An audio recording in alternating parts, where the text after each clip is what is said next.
Pan oedd S4C yn 10 oed, feithon ni o gwmpas Cymru I siarad â nifer o blant oedd yn rhannu pen-blwydd ar sianel. O'n nhw'n mynd nôl I weld nhw. Right. Amser nhw'n 10 mlwydd oed. Yeah. Amser nhw'n 20 mlwydd oed. Yeah. Pan ti'n gwaethaf drama neu dal y merch, ti'n gallu mynd ar y boxset am disgwyl wsos. Efo hwn, ti'n cael disgwyl 10 mlynedd. Wel, erbyn hyn, maen nhw'n 40. Ni'n licio Betty, Betty'n alright. Hi sydd wedi dechrau S4C rhywbeth?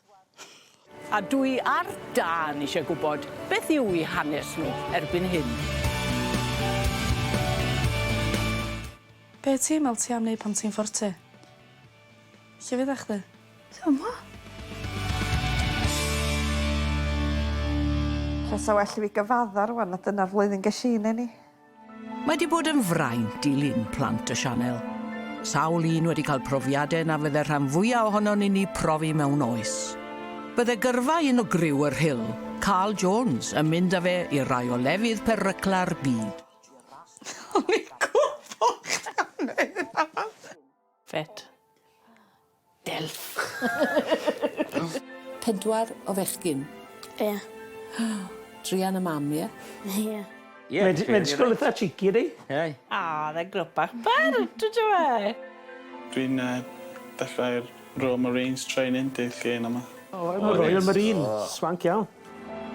365 diwrnod y blwyddyn oedd yna rhywbeth gwahanol I wneud, rhywbeth gwahanol I edrych ymlaen. Mae'n dangerous mas fanna, cofia. So, yn gobeithio fe still yn fyw.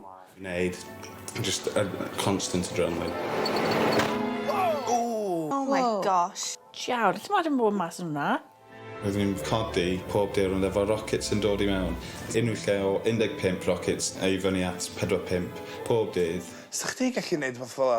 Na. Dim o gwbl. Na, fi chwaith. Wel, dwi'n gwybod hynny. Dwi'n just yn licio'r outfits. Fi'n diolchgar bod fi...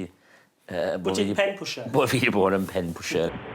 Erbyn 2012, roedd Carl yn bennaeth ar ei gwmni hun, yn amddiffyn llonger rhag môr ladron oddi ar arfordir Somalia. The private security company, probably, dy fe. Yeah. Da ni wedi gweld y mor ladron yn gweddol amod. Dwi'n methu coelio hyn. Sa'n meddwl bod chdi wedi rili dychryn? Dwi wedi, o'n i'n gwybod bod yna pirates go iawn. Yn aras am un arall. Mae'n gweddol hawr. Llawer mwy saff na Iraq. Gweddol hawdd, nath o ddeud. Dyw ddim wedi bod yn hawdd cael gafel ar Carl, ond o'r diwedd does I o hyd iddo Mharis. Wwa, mae'n edrych fatha pirate I hyn. Lle mae'n gweithio I un o gwmnïau diogelwch ryngwladol mwyaf byd. Mae'n head o security. Beth yna, fatha bouncers? Ie, dwi'n bo. Carl, siwr wyt ti? Dwi'n iawn, diolch, Betty. Sut wyt ti? Danedd mwy gwyn hefyd, Carwyn. The walking, talking L'Oreal. Ar ôl y 3 mlynedd, roedd yna siawns I fi symud I Paris.